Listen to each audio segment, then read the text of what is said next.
özünü əsl sevməyən insan qarşısındakı partneri sevməsi qeyri-mümkündür.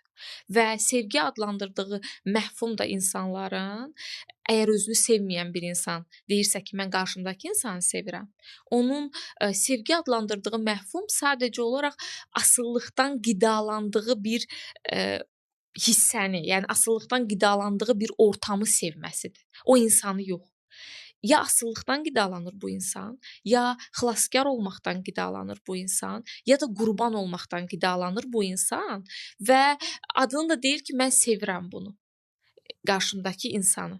Özünü sevməyən insan heç kimi sevə bilməzsə əgər, deməli ki, bir insan deyirsə ki, mən o qədər çox sevirəm ki, qarşımdakı insan üçün hər şey eləməyə hazıram, onu itirsəm neyniyəcəyimi bilmirəm.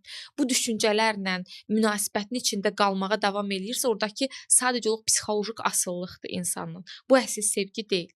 Və əsl sevgiyə çevirmək üçün neynəmək lazımdır desək, ya münasibətdən əvvəl insan özü ilə işləyib asılılığı bitirməlidir. Asıllıq kimdən olur desək, valideynlərimizdən olur.